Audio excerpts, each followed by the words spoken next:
Hey there, it's meteorologist John Hickey. Thanks for checking out my latest installment of This Week in Space, where there's stuff to see whether you're up early in the morning, maybe you have an early morning commute, you've seen a couple of things out there on the eastern horizon, and you're wondering, what is that? Well, we've got some answers for you, and there's also some interesting stuff to see in our evening sky, and some International Space Station flyovers to talk about. We haven't had much to talk about in that department for a couple of weeks, but some great passes coming up, and I'll be sharing some of those with you. We'll start you off with what you can see all month long are morning planets for the month of May. So if you've been up early, you've got an early commute, and you're looking out towards the east, you've probably seen a very bright dot out there before the sun comes up, and that bright dot is the planet Venus, still shining brightly off of that eastern horizon.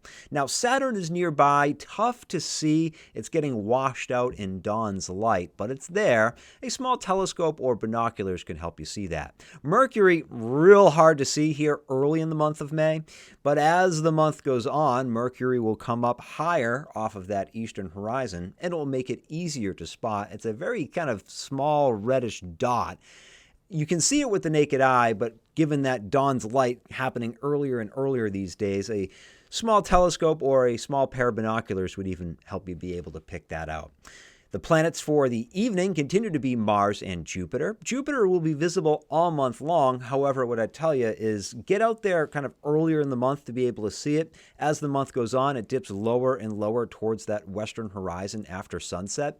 So if you have trees or mountains that kind of block your western view, it's best to try to pick it out earlier in the month. Now, Mars is basically directly overhead for the majority of the month. That'll be easier to spot. No special equipment required to see it, just that reddish dot basically directly overhead. Also, no special equipment required to see the International Space Station flyovers, and we've got a bunch of those coming up later this week. We'll start you off with the kind of dual threat there, early morning and then in the evening for Thursday and again on Friday. So a couple of great chances to see it. A little before 5 o'clock in the morning on Thursday, a nice pass, visible for 7 minutes there, moving from the northwestern sky to the southeast. And then in the evening, 9:34, another nice pass happening from the south to the eastern sky, that one visible for 5 minutes. We'll do it again on Friday, an early morning pass. This one just a little after 4 in the morning. You'll have to be a real early bird to catch this worm. A nice 7-minute pass, though, might make it worth your while if you're into this sort of thing. Northwestern sky to the eastern sky, it'll be moving then. And then for Friday night, 10:23, it moves from the west to the northeast. That one visible for 6 minutes. Then on Saturday, maybe you kind of are a early to rise, early to bed kind of a person during the week, but the weekends, your schedule a little more flexible.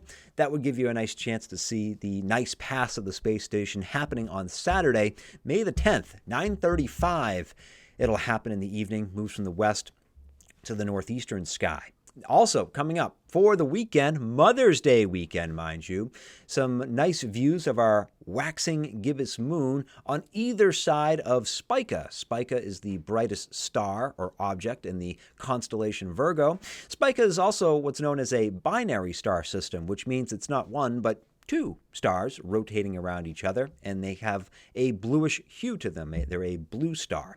And you'll be able to see that, again, either side of our waxing gibbous moon, Friday, May the 9th, and Saturday, May the 10th. Rounding out this edition of This Week in Space, our full flower moon happening in the evening of May the 12th, Monday, May 12th, full flower moon. It gets its name because this is the time of year where a lot of our spring blossoms are in bloom, the flowers, the trees, and I got to tell you, they are starting to pop around here of late, and with continued mild temperatures, we've had some rainfall here this week and probably some more to come. Things are really looking a lot like spring, and that full flower moon is the cherry on top of all of that. Thanks for checking out This Week in Space. I'm meteorologist John Hickey with On with John Weather Consulting.